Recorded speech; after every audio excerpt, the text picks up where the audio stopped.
मैं दावे से कह सकता हूँ वीडियो आपको सोच में डाल देगी।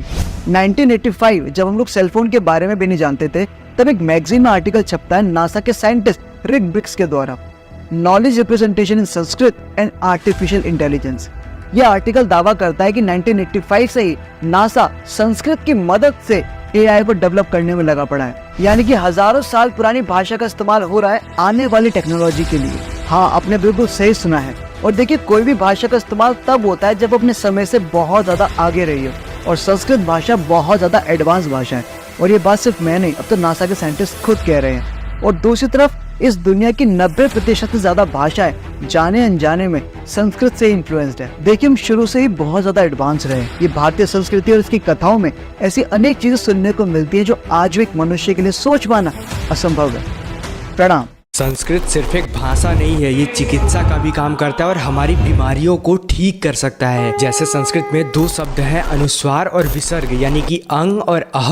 अंग बोलते समय हम भ्रामरी प्राणायाम कर रहे होते हैं और अह बोलते समय हम भ्रसिका प्राणायाम कर रहे होते हैं। जैसे हिंदी का एक वाक्य बोले राम फल खाता है, और अगर इसे संस्कृत में बोले तो रामः फलम खादति। इस छोटे से वाक्य में आपका भ्रामरी और भ्रसिका दोनों प्राणायाम अल्प मात्रा में हो जा रहा है। ये तो एक छोटा सा वाक्य है, लेकिन अगर आप अच्छे लेवल की संस्कृत बोलते हैं तो आपके शरीर में बहुत ज्यादा वाइब्रेशंस होते हैं। जैसे शिवतांडव का एक छोटा सा अंश है, धगत धगत धगत ज्वल ललाट पट्ट पावके किशोर चंद्रशेखरे रतिः प्रतिक्षणम मम। अगर आप संस्कृत में बात नहीं कर सकते तो कम से कम आपको संस्कृत पढ़नी आनी चाहिए। जय तु संस्कृतम, जय तु भारतम। आपने संस्कृत शब्द सुना होगा, लेकिन क्या आपने संस्कृत इफेक्ट के बारे में सुना? एक न्यूरो साइंटिस्ट डॉक्टर जेम्स हार्टजर ने संस्कृत की बहुत पढ़ाई करी, डिप्लोमा डिग्री हासिल कर ली, और जब वो संस्कृत का अध्ययन कर रहे थे उन्हें ऐसा लगा कि शायद ब्रेन के कुछ हिस्सों का साइज बढ़ जाता है, मेमोरी इंक्रीज हो जाती है संस्कृत का उच्चारण करने से। अब अपनी इस क्यूरियोसिटी को जानने के लिए उन्होंने यूनिवर्सिटी ऑफ टोरंटो के अपने कुलीग्स के साथ और इंडिया के डॉक्टर्स के साथ मिलकर 42 वॉलंटियर्स पर एक एक्सपेरिमेंट किया, जिसमें से 21 बच्चे 22 साल के हाईली क्वालिफाइड संस्कृत पंडित थे, जिन्होंने 7 साल तक 10,000 घंटे फुल टाइम संस्कृत का अध्ययन किया था, और दूसरा 21 बच्चों का बैच लिया जो नॉर्मल कॉलेज जाते थे। जब उन्होंने उन बच्चों के ब्रेन का एमआरआई किया तब वो हैरान हो गए कि जो बच्चे संस्कृत का उच्चारण करते थे उनके ब्रेन का हिप्पोकैम्पस, जो शॉर्ट टर्म और लॉन्ग टर्म मेमोरी के लिए जिम्मेदार है, उसका साइज कॉलेज जाने वाले बच्चों के कंपैरिजन में बढ़ गया था। इतना ही नहीं, उनका कॉर्टेक्स भी डेवलप हो गया था और ग्रे मैटर के अंदर न्यूरल सेल्स भर भर के थे उनके पास। आपको खास बात बता दूं, ऐसे ब्रेन वाले बच्चों का मसल पे कंट्रोल, इमोशंस पे कंट्रोल, जुबान पे कंट्रोल और अकेले निर्णय लेने की ताकत अद्भुत होती है। इसी सबको देखते हुए डॉक्टर जेम्स हार्टजर ने इसको नाम दिया द संस्कृत इफेक्ट। भाई, अगर आप संस्कृत के मंत्रों को पढ़ते हो या सुनते हो तो भाई बधाई हो आपको, और शेयर करो भाई सभी को ये वीडियो।